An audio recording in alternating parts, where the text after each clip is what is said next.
Hello students, welcome everyone. আমরা মাধ্যমিক 2023 সালের গণিত প্রশ্নের সমাধান করছিলাম। মাধ্যমিক 2023 গণিত প্রশ্নের সমাধান, শর্ট কোশ্চেন সমস্ত কিছু সলভ হয়ে গেছে। সেগুলো আমরা আলাদা করে দিয়েছিলাম প্রত্যেকটা মডেল সেটের, প্লাস প্রত্যেকটা সালের কোশ্চেনেরও। এবার আমরা সালের কোশ্চেনের বড় কোশ্চেন, দীর্ঘর যে কোশ্চেন সেগুলো সলভ করছি। 2022-এর সম্পূর্ণরূপে সলভ হয়েছে, 2022-এর পর 2023-এর আমরা সলভ করছি। 2023-এর শর্ট কোশ্চেনের একটা পার্ট গেছে, 1 নম্বর 2 নম্বর মিলিয়ে 4 নম্বর পর্যন্ত। তারপর আমরা 5 থেকে 8 পর্যন্ত একটা সলভ করেছি, 5-এর দাগ থেকে 8-এর দাগ।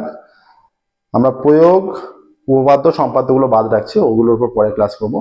তারপর আমরা হাইট অ্যান্ড ডিস্টেন্স এবং ত্রিকোণমিতির পাঠটার উপর একটা ক্লাস করে নিয়েছি। আজকে আমরা রাশিবিজ্ঞান এবং যেটা থাকছে রাশিবিজ্ঞান, আর তোমার রাশিবিজ্ঞান ছাড়া আর থাকছে পরিমিতি পাঠটা। রাশিবিজ্ঞান আর পরিমিতির ওপর যা যা কোশ্চেন থাকছে 2023 সালের মাধ্যমিক প্রশ্নে রাশিবিজ্ঞান এবং পরিমিতির ওপর যা যা কোশ্চেন এসেছিল সেগুলো আমরা আজকে সলভ করবো। শুরু করছি, দেখো আজকের ক্লাস। আগের দিন 13 দাগ পর্যন্ত হয়েছিল, 14 দাগে পরিমিতির কোশ্চেনগুলো আছে। পরিমিতির দুটো করতে বলেছে, 3টা দেওয়া আছে, 3টাই আমরা সলভ করে দিচ্ছি। দেখো প্রথম কোশ্চেন যেটা আছে, 1 সেমি ও 6 সেমি দৈর্ঘ্যের ব্যাসার্ধ বিশিষ্ট দুটি নিরেট গোলককে গলিয়ে 9 সেমি বহির ব্যাসার্ধের একটি ফাঁপা গোলকে পরিণত করা হলে নতুন গোলকের অন্তর ব্যাসার্ধ কত হবে?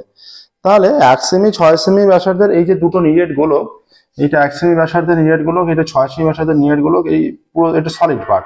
এই সলিডটায় কতটা আয়তন আছে আমরা আয়তনগুলো আগে বের করে নিই, ঠিক আছে?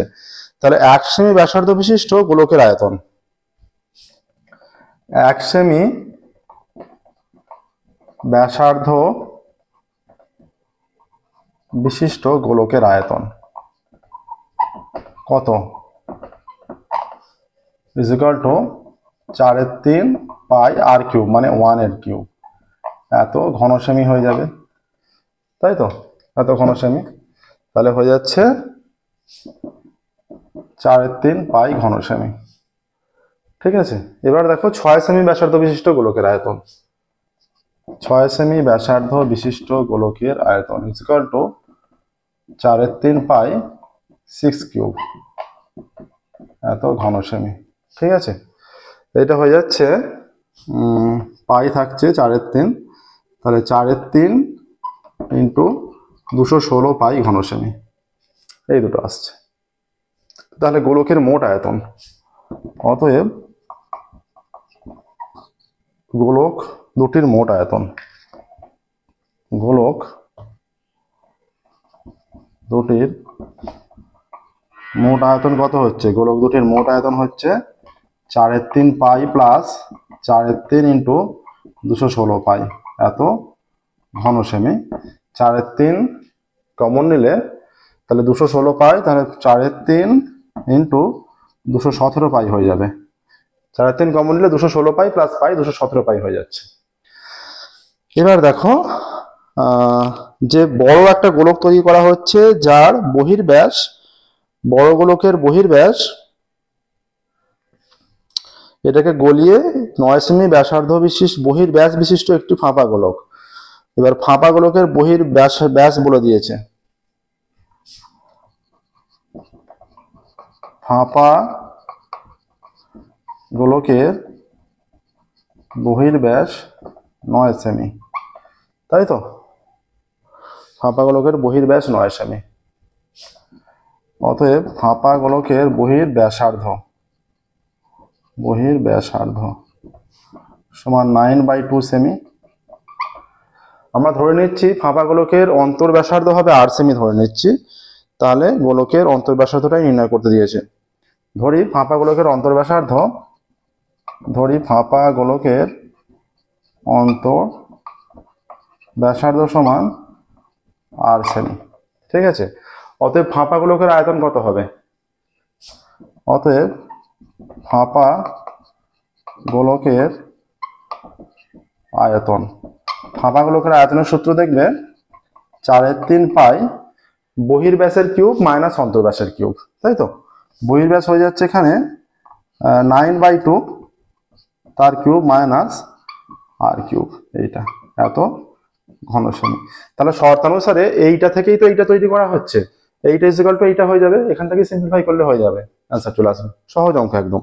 ঠিক আছে, এবার দেখো এখানটা দেখে নাও ক্যালকুলেশনটা, প্রসেসটা। এবার শর্ত অনুসারে এই দুটো আমরা সমান করে দেবো। এইটা হচ্ছে নিগেট গুলো গলিয়ে এই আয়তনটা বেরিয়েছে, এবার এইটার সাহায্যে এইটা তৈরি করা হচ্ছে। হ্যাঁ,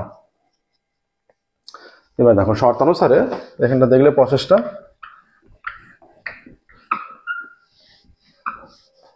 অতএব শর্ত অনুসারে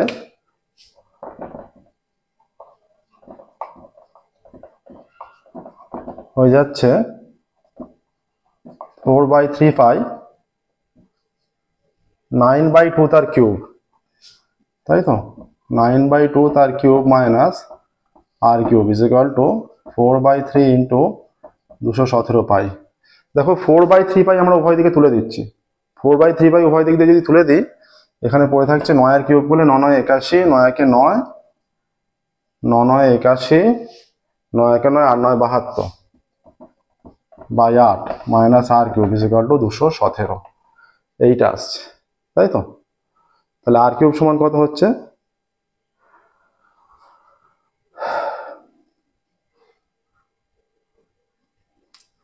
অন্তর্ব্যাসার্ধ ধরে নিয়েছি আমরা,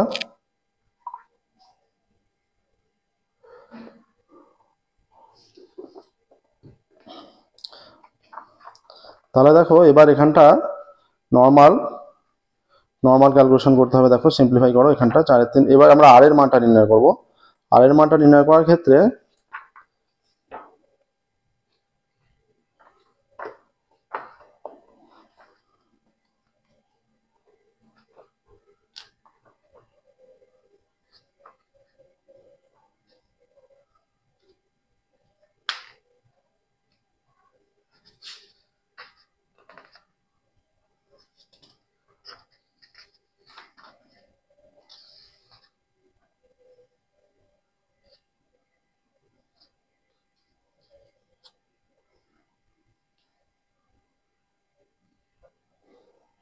এখান থেকে হয়ে যাচ্ছে 8 দিয়ে ভাগ করলে এটা minus r cube is equal to 217, 217ই হচ্ছে।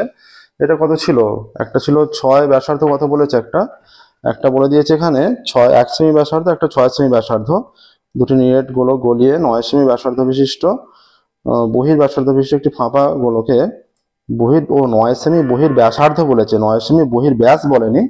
আচ্ছা, আমাদের এখানে একটু গন্ডগোল হয়েছে, এইটা বহির ব্যাসার্ধ, এটা করতে হবে না, এটা ব্যাসার্ধ বলে দিয়েছে।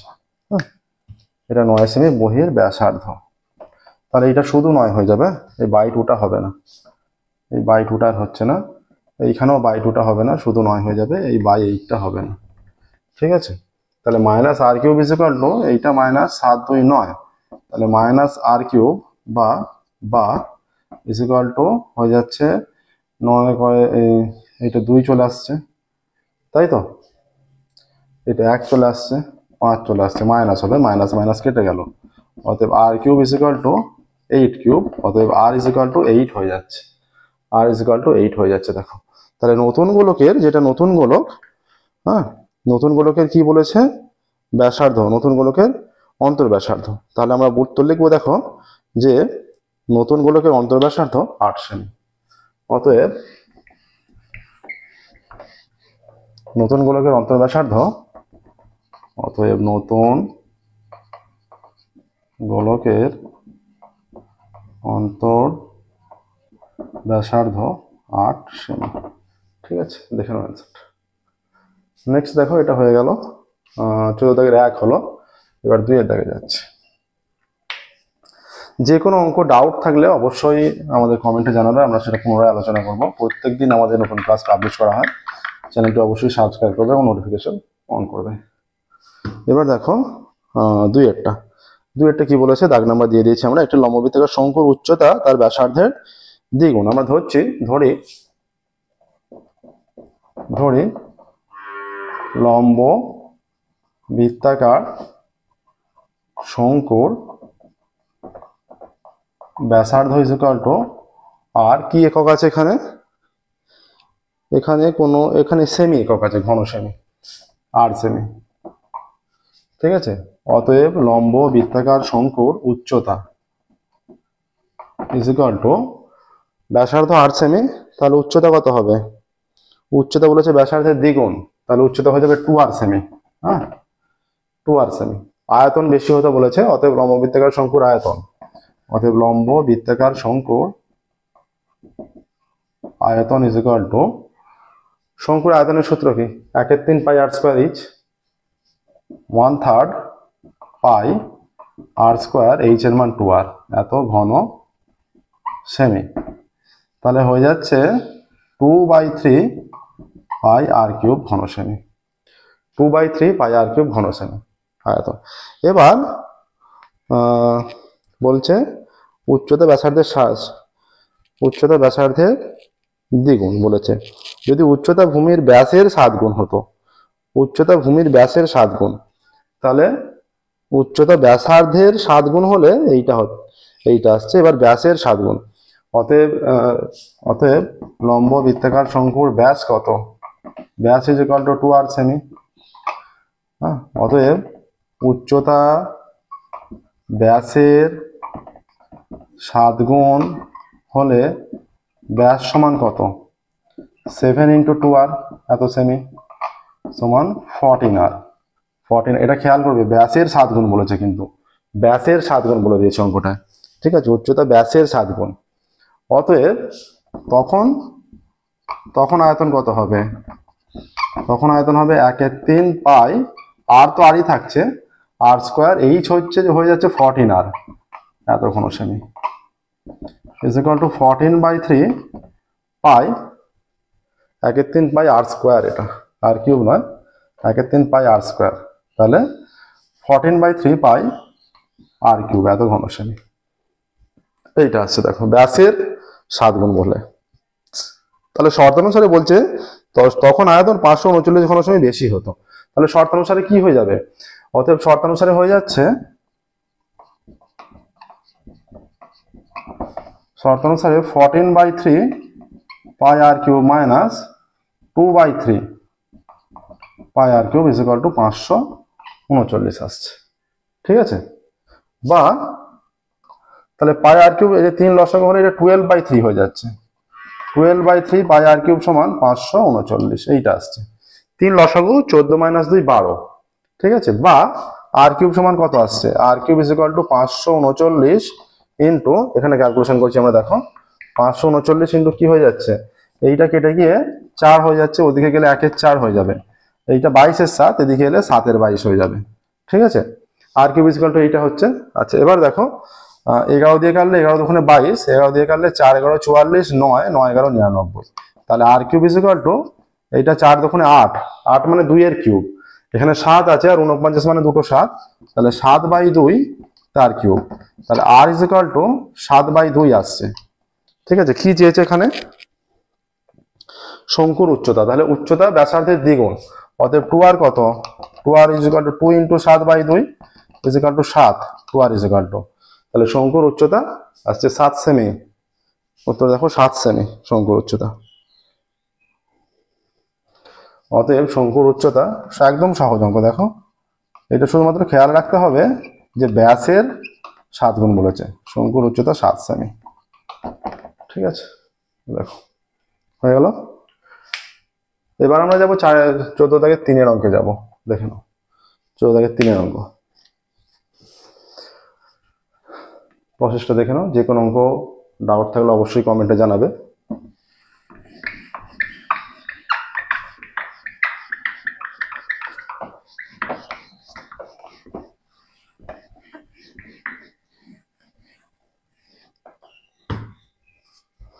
এবার 14 দাগের 3 কি বলেছে দেখো, এখানে বলা আছে সমান ঘনত্বের একটি লম্ববৃত্তাকার কাঠের গুঁড়ির বক্রতলের ক্ষেত্রফল, লম্ববৃত্তাকার কাঠের গুঁড়ির বক্রতলের ক্ষেত্রফল। আচ্ছা, লম্ববৃত্তাকার গুঁড়ির বক্রতলের ক্ষেত্রফল চেয়েছে, তাই তো, মানে লম্ববৃত্তাকার চোঙ আর কি। আচ্ছা, এখানে দেখো সমান ঘনত্বের কাঠের গুঁড়ির বক্রতলের ক্ষেত্রফল 440 বর্গ ডেসিমিটার, 1 ঘন ডেসিমিটার কাঠের ওজন 3 কিগ্রা, তাহলে গুঁড়ির ওজন 18.48 কুইন্টাল হলে ব্যাসের দৈর্ঘ্য চেয়েছে। ব্যাসের দৈর্ঘ্য নির্ণয় করতে হবে, তাই তো? তাহলে বক্রতলের ক্ষেত্রফল বলে দিয়েছে, সেখান থেকে নির্ণয় করতে হবে।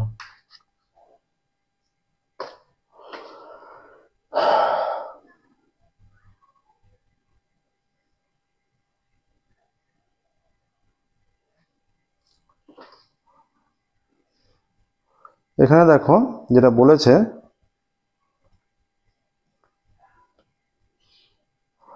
বলছে প্রথমে 18.48 কুইন্টাল সমান কত কিগ্রাতে নিয়ে যায়।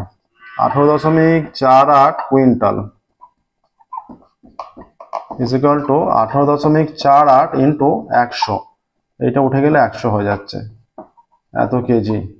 100 কেটে গেল, 1848 কেজি হচ্ছে। ঠিক আছে, এত কেজি হলো। দেখো এটা কেজিতে প্রকাশ করলাম আমরা। আচ্ছা, এবার দেখো এটা আমরা এবার লিখতে পারি যে এটা হচ্ছে গুঁড়িটির ওজন। তাহলে 3 কিগ্রা ওজন 1 ঘন ডেসিমিটার কাঠের। 3 কিগ্রা ওজন হয় 1 ঘন ডেসিমি কাঠের। আচ্ছা, 1 কিগ্রা ওজন হয় 1/3 ঘন ডেসিমি কাঠের। আর 1848 কিগ্রা ওজন হয় কত ঘন ডেসিমি কাঠের? 1848/3 এত ঘন ডেসিমি কাঠের। 3 6 18, 3 1 3, হ্যাঁ, 1 18, 3 6 18, 616 ঘন ডেসিমি কাঠের। 616 মানে কাঠের যে আয়তন আসছে সেটা আসছে 616। আমরা ধরি কাঠের কি চেয়েছে? কাঠের এখানে চেয়েছে ব্যাস চেয়েছে, তাই তো? ধরি কাঠের ব্যাসার্ধ আমরা ধরে নিচ্ছি। হ্যাঁ, কাঠের গুঁড়ি বলে দিয়েছে। ধরি কাঠের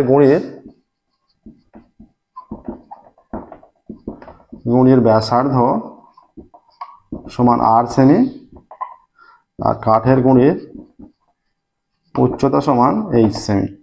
অতএব কাঠের গুঁড়ির আয়তন সমান পাই আর স্কোয়ার এইচ, এত ঘন সেমি। ঠিক আছে, আর কাঠের গুঁড়ির বক্রতলের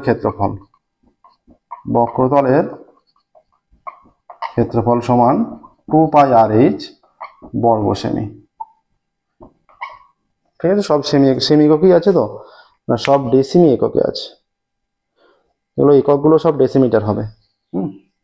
ঘন ডেসিমি, এই এককগুলো সেমিগুলো সব ডেসিমি হবে।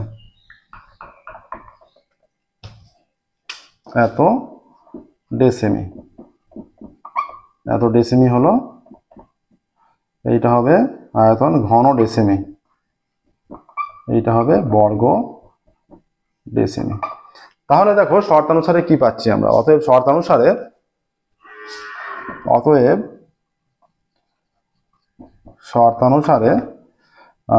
পাই r square h is equal to, এইটা আসছে 616, কাঠের আয়তন এইটা হয়েছে, হ্যাঁ, এটা 1 নাম্বার। আর 2 pi r h is equal to কি বলে দেওয়া আছে? বক্রতল 440 বলে দেওয়া আছে। এটা ইজ ইকুয়াল টু 440, এটা 2 নাম্বার। ঠিক আছে, 1 আর 2 আমরা পেয়ে গেলাম। এবার দেখো ওপরটা একটু মুছছি আমরা, সহজেই হয়ে যাবে।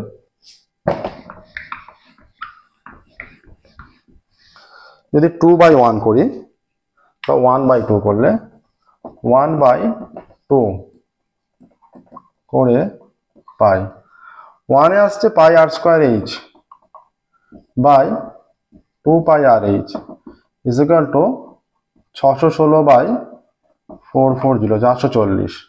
আচ্ছা, পাই আর এইচ কেটে দিচ্ছি। পাই আর এইচ কেটে দিলে শুধু আর পড়ে থাকছে। ঠিক আছে, তাহলে আর ইজ ইকুয়াল টু 616/440 ইন্টু 2 দিয়ে কাটলে 220 আসছে। ঠিক আছে, এবার দেখো মানটাকে আমরা সম্পূর্ণ কেটে দিয়ে চেষ্টা করবো। 11 দিয়ে কাটলে 11 দুগুণে 22, 20 আসছে। 11 দিয়ে কাটলে 5 11 55, 5 11 55, 6 66, 6 11 66। তাহলে আর ইজ ইকুয়াল টু হয়ে যাচ্ছে এটা 56/20। অতএব 2r ইজ ইকুয়াল টু কত? 2 ইন্টু 56/20 কেটে দিলে 10 আসছে। তাহলে 2r ইজ ইকুয়াল টু, তাহলে আর কিন্তু ব্যাসার্ধ, 2r হচ্ছে ব্যাস, আর ব্যাসার্ধ 2r ব্যাস চেয়েছে, তাই আমরা 2r নির্ণয় করছি। কি বলেছে? গুণিটির ব্যাসের দৈর্ঘ্য। তাহলে দেখো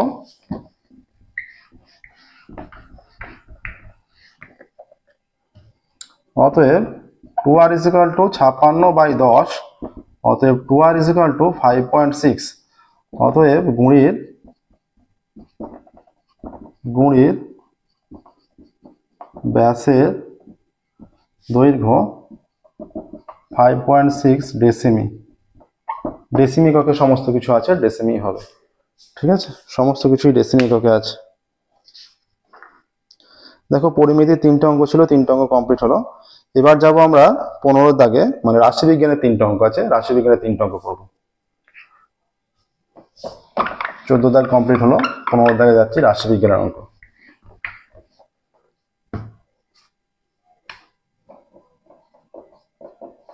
পনেরো দাগের 1 অঙ্ক দেওয়া আছে এরকম, দেখো যে শ্রেণী সীমা দেওয়া আছে, পরিসংখ্যা দেওয়া আছে। শ্রেণী সীমা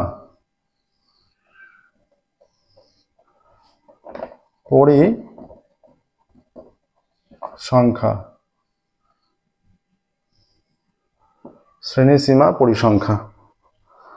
আচ্ছা, শ্রেণী সীমা আছে 0 থেকে 20, 20 থেকে 40, 0 থেকে 20, 20 থেকে 40, 40 থেকে 60, 60 থেকে 80, কত পর্যন্ত আছে? 80 থেকে 100।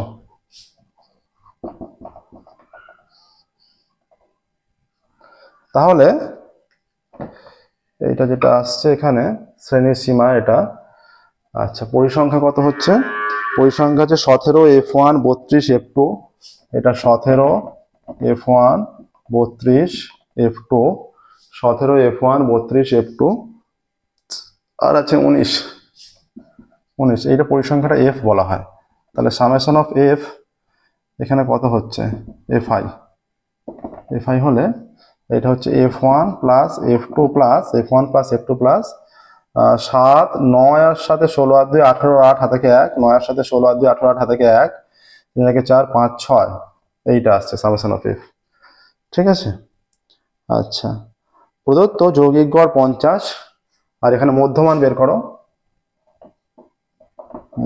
মধ্যমান, তাই তো? মধ্যমান কত হচ্ছে?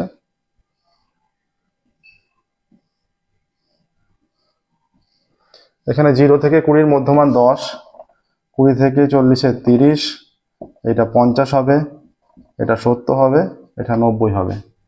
এবার দেখো মধ্যমানটা হচ্ছে xi, হ্যাঁ। এবার FI xi নির্ণয় করো। আমরা প্রত্যক্ষ পদ্ধতিতে যৌগিক গড় নির্ণয় করব। প্রত্যক্ষ পদ্ধতিতে FI xi হয়ে যাচ্ছে, দেখো এখান থেকে সহজ অঙ্ক 170 হয়ে যাচ্ছে, এইটার গুণফল। ঠিক আছে। রাশিবিজ্ঞানের সমস্ত অঙ্ক যেগুলো তোমাদের বইয়ের যে অঙ্ক, আমাদের সমস্ত অঙ্ক, ক্লাস 10-এর সমস্ত অঙ্কই আমাদের চ্যানেলে লিস্টে যাবে, প্লে লিস্টে চ্যাপ্টার ওয়াইজ সমস্ত অঙ্কের সলিউশন পেয়ে যাবে। ঠিক আছে। রাশিবিজ্ঞানের সমস্ত অঙ্ক সলিউশন করা আছে। এই অঙ্ক বুঝে কনসেপ্টের ক্লাস, যদি বুঝতে না পারো কনসেপ্টের ক্লাস আছে প্রথমে, সেগুলো দেখবে। এইটা আছে 30 F1, এইটা 0, 5 গুণে 10-এর 0 হাতে 1, 3 5 15 16। আচ্ছা, এটা আছে 70 F2, আর এটা 0, 9 9 81 1 হাতে 8, 9 9 আর 8 17। তাহলে সামেশন অফ FI xi কত হচ্ছে? আচ্ছা, 30 F1 প্লাস 70 F2 প্লাস, তার সঙ্গে হয়ে যাচ্ছে 0 হয়ে যাচ্ছে 0, 1 আর সাথে 8 হয়ে যাচ্ছে, 7 আর 8, আচ্ছা হয়ে যাচ্ছে 7 আর 8, 6 আর 7 আর সাথে 14 4, 6 আর 7 আর সাথে 14 4 হাতে 1, হাতে 1 1 2 3, এইটা আসছে। ঠিক আছে। অতএব প্রদত্ত আছে যেটা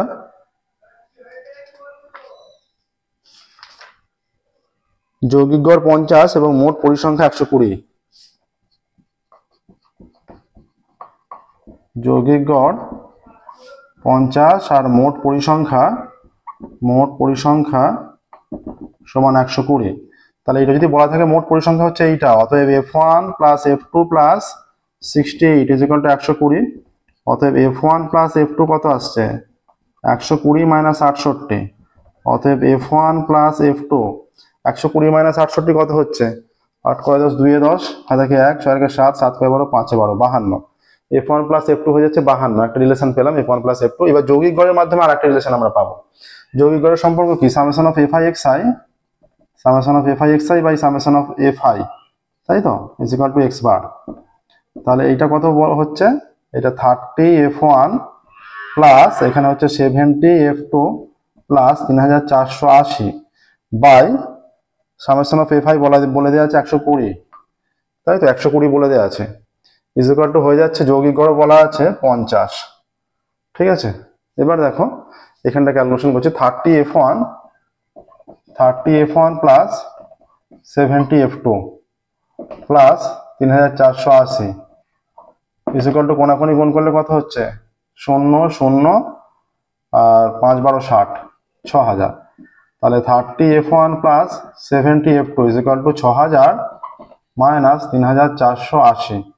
তাহলে 30 f1 plus 70 f2 is equal two 0, 8 করে 10 2 এ 10, হাতে থাকে 1, 0, 8 করে 10 2 এ 10, হাতে থাকে 1, 4 কে 5, 5 করে 10 5 এ 10, হাতে থাকে 1, 3 থেকে 4, 4 করে 6 2 এ 6, 10 দিয়ে ভাগ করে দিলে 3f1 plus 7f2 is equal two 252, এইটা আসছে। ঠিক আছে, আচ্ছা এবার দেখো এইটাকে 1 নাম্বার দাও আর এটাকে 2 নাম্বার দাও। এই 1 কে আমরা যদি 3 দিয়ে গুণ করি, এটাকে যদি উভয় দিকে 3 দিয়ে গুণ করি, হয়ে যাচ্ছে 3f1 প্লাস 3f2 সমান 156 হয়ে যাবে। 3 দুগুণে 6, 3 পাঁচে 15। এইটা আমরা যদি 3 নাম্বার দিই, এটা 3 নাম্বার দিলাম। এবার এবার আমরা 156, এবার 2 মাইনাস 3 করছি। 2 মাইনাস 3 করলে কি পাবো? করে পাই 2 মাইনাস 3 করে কি পাচ্ছি দেখো, এটা আছে 3f1 plus 7f2 is equal two 252, আর আছে 3f1 plus 3f2 is equal two 156। বিয়োগ করলে মাইনাস মাইনাস মাইনাস, তিনটি মাইনাস হলো। এই মাইনাসে মাইনাসে 3f1 কেটে গেল, এইখানে এসে যাচ্ছে 4f2। 4f2 is equal two কত হচ্ছে? বিয়োগ করলে 4f2 আসছে, এটা 4f2।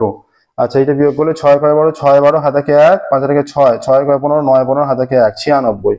ঠিক আছে, 96 আসছে। f1 আর f2 এর মান চেয়েছে, তাহলে f2 এর মান কত হয়ে যাচ্ছে এখান থেকে? এবার দেখো এখানটা মুছছে, দেখো এখানটা এসছে 4f2, আমরা এখানে লিখছি 4f2 ইজ ইকুয়াল টু 96। অতএব f2 ইজ ইকুয়াল টু কত? 96 বাই 4, অতএব f2 ইজ ইকুয়াল টু 24। আমাদের সম্পর্ক ছিল f1 plus f2 is equal two 52, f1 plus 24 is equal two 52। তাহলে f1 ইজ ইকুয়াল টু কত? 52 মাইনাস 24। তাহলে f1 ইজ ইকুয়াল টু 2 কয় 12, 8 12, হাতে থাকে 1, 2 কে 3, 3 কয় 5, 2 এ 5, 28। অতএব f1 ইজ ইকুয়াল টু 28 আর f2 ইজ ইকুয়াল টু 24, এই দুটো। f1 ইজ ইকুয়াল টু 28 আর f2 ইজ ইকুয়াল টু 24, এই দুটো অ্যান্সার চেয়েছে, অ্যান্সার এসে গেছে। দেখো প্রসেসে দেখো, এটা কিন্তু বেশ ভালো অঙ্ক। ঠিক আছে, বেশ ভালো অঙ্ক দেওয়া আছে। আচ্ছা এবার দেখো, এবার আমরা পরবর্তী অঙ্কে যাব।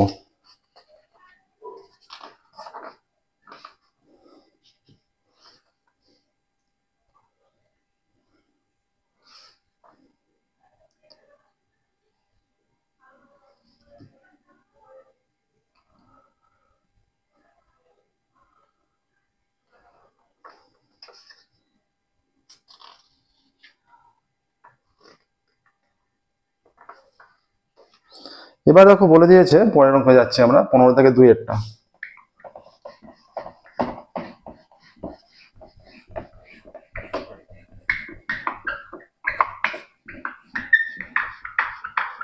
মাধ্যমিক 2023 সালের গণিত প্রশ্নের সমাধান করছি আমরা। মাধ্যমিক 2023 গণিত প্রশ্নের সমাধান 15 থেকে 2, রাশিবিজ্ঞানের অঙ্ক করছি। একটা হয়ে গেছে। এবার বলেছে যে শ্রেণী সীমা আর পরিসংখ্যা দেওয়া আছে, নিচের পরিসংখ্যা বিভাজনের ক্রমযৌগিক পরিসংখ্যা বৃহত্তর সূচক তালিকা তৈরি করে ছক কাগজে অধ্যায়িক অঙ্কন করি। আমাদের এখানে তো ছক কাগজ নেই, মোটামুটি একটা দেখিয়ে দিচ্ছি কিভাবে হবে, মোটামুটি একটা দেখিয়ে দিচ্ছি কিভাবে করতে হবে। আচ্ছা তোমরা লিখবে যেটা শ্রেণী, এটা বৃহত্তর সূচকে করতে হলে বৃহত্তর সূচক লিখতে বলেছে শ্রেণী, আর বৃহত্তর সূচক ক্রমযৌগিক পরিসংখ্যা লিখবে। এখানে লিখবে শ্রেণী,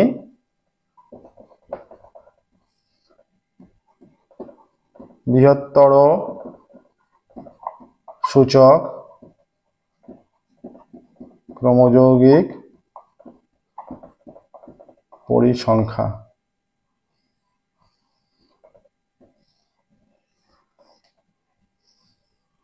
এইটা আসছে, ঠিক আছে। শ্রেণী আর বৃহত্তর সূচক ক্রমযৌগিক পরিসংখ্যা। শ্রেণী হচ্ছে এইভাবে, বৃহত্তর সূচকের ক্ষেত্রে এইভাবে লিখতে হয়, 10-এর বেশি মানে 0-র বেশি, 0 থেকে শুরু আছে, 0-র বেশি, 10-এর এইচ আছে 10, আসলে পার্থক্য যেটা আছে, তাহলে 0-র বেশি, 0 এত এর বেশি, 10 এর বেশি, 20 এর বেশি, 30 এর বেশি, এইভাবে, ঠিক আছে। তারপরে আছে 40 এর বেশি, কটা আছে, কত পর্যন্ত, 60 পর্যন্ত আছে, 60 এর বেশি পর্যন্ত লিখতে হবে। 50 এর বেশি আর 60 এর বেশি।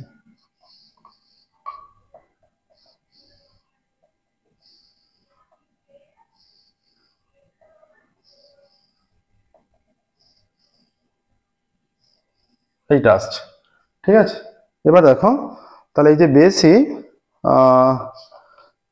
তাহলে এখানে দেওয়া আছে 0 থেকে 10-এর মধ্যে 7, সমস্ত মানই এখানে যে আছে, তাহলে 60 পর্যন্ত, তাহলে 60 এর বেশি 0 হয়ে যাচ্ছে, একটাও মান নেই 60 এর বেশি। 50 থেকে 60 এর মধ্যে আছে 4, তাহলে এটা 4 হবে, এইটা হবে 4। তাহলে এবার তোমাদের কোশ্চেনে আছে যেটা 40 থেকে 50-এর মধ্যে 6, তাহলে 6 + 4 10 হয়ে যাচ্ছে, 6 + 4 = 10, ঠিক আছে। এরপর আছে 50, তাহলে 50 + 10, এখানে 50 + 10 60 হয়ে যাচ্ছে, ঠিক আছে, কারণ এতগুলো মান আছে তার বেশি, ঠিক আছে। তারপর আছে 23, তাহলে 23 + 60, 23 + 60 83। তারপরের মান আছে 10, তাহলে 10 + 83 93। তারপর আছে 7, 7 + 93 100 পর্যন্ত আছে, এইটা আছে। এবার যখন বৃহত্তর সূচক ক্রমযৌগিক পরিসংখ্যা তৈরি করবে, এখানে লিখে নেবে x অক্ষ বরাবর ক্ষুদ্রতম বর্গক্ষেত্রের বাহুর দৈর্ঘ্য = 1 একক, y অক্ষ বরাবর ক্ষুদ্রতম বাহুর দৈর্ঘ্য = 1 একক, ঠিক আছে। ধরে নিয়ে এবার বৃহত্তর সূচকের ক্ষেত্রের জন্য যে বিন্দুগুলো পুট করতে হবে, বৃহত্তর সূচকের প্রয়োজনীয় জন্য যে বিন্দু পুট করতে হবে, 0,100 প্রয়োজন, 0,100 এটা প্রয়োজন, ঠিক আছে। তারপরে যে বিন্দু প্রয়োজন, এবার 10-এর এতে যে আসছে 93, 10,93 বিন্দু প্রয়োজন, 10,93, 20,83, 20,83 বিন্দু প্রয়োজন, তাই তো, 20,83 এইভাবে বিন্দুগুলো প্রয়োজন। 30,60, 30,60 লিখবে যে বৃহত্তর সূচকের জন্য প্রয়োজনীয় বিন্দুগুলি হলো এইগুলো, ঠিক আছে। মানে 1 একক উভয় দিকে লিখে দিলে, ক্ষুদ্রতম বর্গক্ষেত্রের প্রতি বাহুর দৈর্ঘ্য = 1 একক। আর 40,10 আসছে, 40,10, 50,4, তাই তো, 50,4 আসছে, এবং শেষ বিন্দু 60,0 আসছে, 60,0। এইটা পেয়ে গেলে এবার ছক কাগজের কাজ মোটামুটি এই মানে খাতার উপর কাজ হয়ে গেলে, এবার বাকি কাজটা ছক কাগজে। তোমাদের ধরো এইরকম ছক কাগজটা আছে, এইরকম ধরো ছক কাগজ, এটা x অক্ষ বরাবর, এটা y অক্ষ বরাবর হয়, ঠিক আছে, এটা তোমরা জানো x অক্ষ বরাবর। এইটা হচ্ছে পরিসংখ্যা, এটা পরিসংখ্যার দিক, হ্যাঁ, এটা পরিসংখ্যার দিক হয়। তাহলে মনে করো যদি এইদিকে 10 পার্থক্য যদি এরকম থাকে, এইটা মনে করো 10-এর পার্থক্য, 10, 20, 30, 40, 50, 60, 70, 80, 90, 10, 20, 30, 40, 50, 60, 70, 80, 90। এটা মনে করো 10, এটা 20, এটা 30, এটা 40, এটা 50, 60, 70, এটা তো ধরছে না, আর একটু বাড়িয়ে নিচ্ছি আমরা, 80, 90, এখানে মনে করো 100 আছে, ঠিক আছে। এইটা মনে করো হচ্ছে। তাহলে আমাদের প্রথম বিন্দু যেটা হবে, প্রথম বিন্দু আছে 0,100, মানে এই বিন্দুটা হয়ে যাচ্ছে প্রথম বিন্দু, ঠিক আছে, প্রথমেই এটা পেয়ে গেলে, ঠিক আছে। আচ্ছা, শুধুমাত্র ওজাই অঙ্কন করতে বলেছে, অবশ্যই পেন্সিল স্কেল ইউজ করবে। তারপরের বিন্দু আমাদের আছে যেটা, এবার এই 10-এর সোজা 10,93, এখানে 10 গেলে 93, 90, 93 মোটামুটি এই জায়গায় হচ্ছে। আচ্ছা 20,83, 20, এই যে 80, আচ্ছা 93 এইখানে হবে, 93 এইখানে হচ্ছে, 93 এইখানে, আর 20 এই সোজা 83 হচ্ছে। এটা তোমাদের ছক কাগজে আরো সুন্দরভাবে আঁকতে পারবে, আমরা মোটামুটি একটা দেখাচ্ছি, ঠিক আছে? কিভাবে করতে হবে প্রসেসটা বলে রাখছি, ছক কাগজে তোমরা আরো সুন্দরভাবে অঙ্কন করতে পারবে। আচ্ছা 30, কত আছে 60, 30,60 মানে এই সোজা হয়ে যাচ্ছে 30,60। 40, কত আছে 10, 40,10, 40,10 একেবারে এক ধাপে এইখানে চলে এলো 40,10। 50, কত 4, 50,4 এইখানে চলে এলো। 60,0 মানে এইখানে আসছে। তাহলে এইভাবে এবার স্কেল ধরে এই অ্যাডগুলো করবে। আমরা যে অ্যাডটা করছি, এই যে এইখানে প্রথম অ্যাডটা করলাম দুটো বিন্দু, তারপরে এই অ্যাডটা করছি এইখানে, তারপর অ্যাডিশনগুলো যে এইভাবে করছি এইভাবে, তোমরা স্কেল ধরে অবশ্যই যোগ করবে। তারপরে যোগটা এইভাবে, তারপরে এইভাবে আসছে, এইভাবে আসছে। এইভাবে বৃহত্তর সূচক ক্রমযৌগিক পরিসংখ্যা হয়ে গেল। বৃহত্তর সূচক ওজাইভ অঙ্কন করা হলো, ঠিক আছে?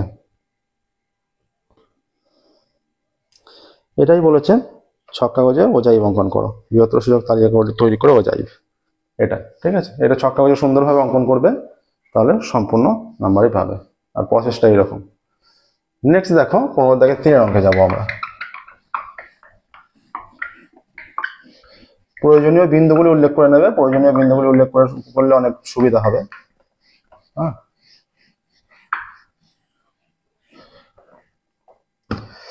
এবার দেখো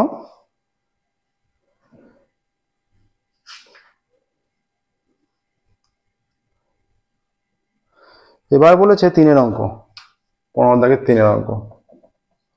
15 দাগের 3 অঙ্ক দেওয়া আছে, কি দেওয়া আছে দেখি। নিচের পরিসংখ্যা বিভাজনের সংখ্যাগুরু মান নির্ণয় করতে বলেছে। শ্রেণী সীমা লেখো, শ্রেণী সীমা। আচ্ছা শ্রেণী সীমা পরিসংখ্যা,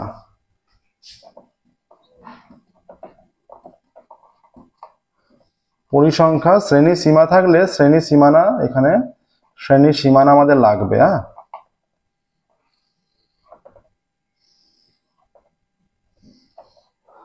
শ্রেণী সীমা কি আছে? 50 থেকে 59, 60 থেকে 69, 50 থেকে 59, 60 থেকে 69, 70 থেকে 79, 80 থেকে 89, 90 থেকে 99, কত আছে 100 থেকে 109, 100 থেকে 109 এইগুলো আছে, ঠিক আছে?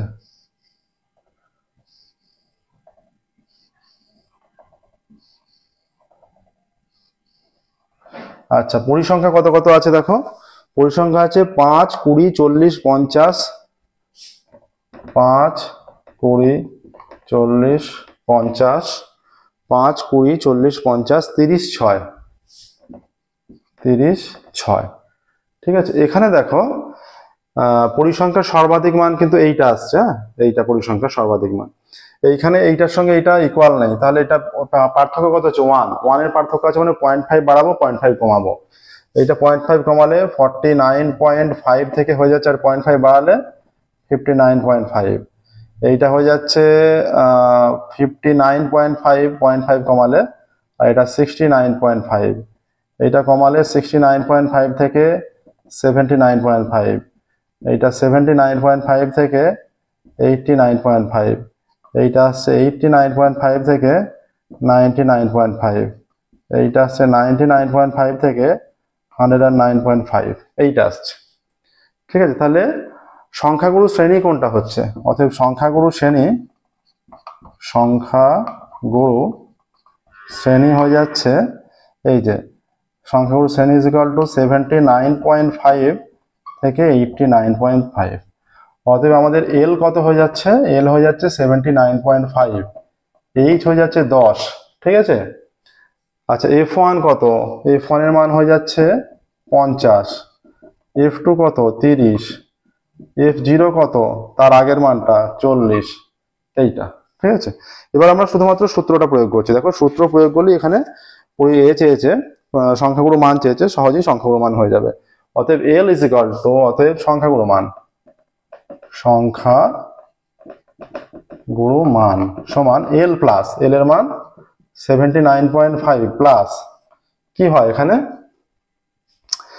f1 মাইনাস f0, f1 এর মান কত 50 মাইনাস f0 এর মান 40, 2 ইন্টু f1, 2f1 মানে 2 into 50 minus f0 minus f2 minus 40 minus 30, ঠিক আছে, minus f0 minus f2 minus 40 minus 30 into h হয় তার সঙ্গে, তাহলে ইন্টু h করে দিই, ইন্টু h এর মান কত 10, তাহলে ইজ ইকুয়াল টু 79.5 প্লাস এইটা 50 মাইনাস 40 10, এই 10টা আমরা উপরে তুলে নিচ্ছি 10, এখানে হয়ে যাচ্ছে 100 মাইনাস 40 আর 30 70 ইজ ইকুয়াল টু 79.5 প্লাস এইটা হয়ে যাচ্ছে 10 10 100 বাই এইটা হয়ে যাচ্ছে 30, একটা শূন্য কেটে দাও, হয়ে যাচ্ছে 79.5 প্লাস এটা হয়ে যাচ্ছে 3 3 কে 9, আচ্ছা 3 3 কে 9, দশমিকের জন্য 10 আবার 3 3 কে 9, আচ্ছা 3 3 3 এইভাবে হয়ে যাচ্ছে, তাহলে হয়ে যাচ্ছে 79.5 প্লাস 3.33 হবে, যেহেতু বিজোড় সংখ্যা বাড়বেও না,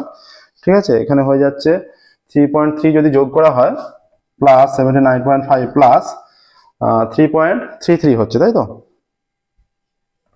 আমরা এটা 3.33 নিচ্ছি প্রায়, তাহলে মানটা কত আসছে 3 আসছে, 5 আর 3 8 আসছে, 9 আর 3 12 2 হাতে 1 7 আর 8, এটা আসছে 82.83 প্রায়, অতএব নির্ণেয় সংখ্যাগুলো মান 82.83, দেখো এটাই আসছে, অতএব নির্ণেয় সংখ্যাগুলো মান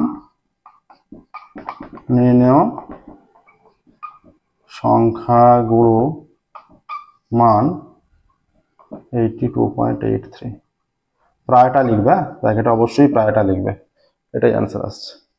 এর সাথে সাথে আমাদের 2023 সালের মাধ্যমিকের কোশ্চেন সম্পূর্ণরূপে কমপ্লিট হলো, সমাধান করা, 2023 সালের মাধ্যমিকের কোশ্চেন সলভ করা সম্পূর্ণরূপে কমপ্লিট হলো এর সাথে সাথে।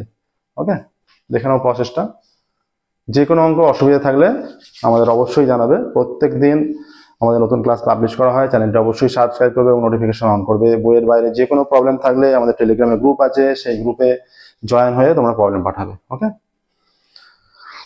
তাহলে আজকের মতো এখানেই স্টপ করছি, ফিরবো পরবর্তী ক্লাসে আমরা অন্য কোনো সালের মাধ্যমিকের সালের কোশ্চেনগুলো আমরা দীর্ঘ কোশ্চেনগুলো সলভ করে দিচ্ছি, অন্য কোনো সালের কোশ্চেন সলভ করবো। Okay, thank you very much everyone.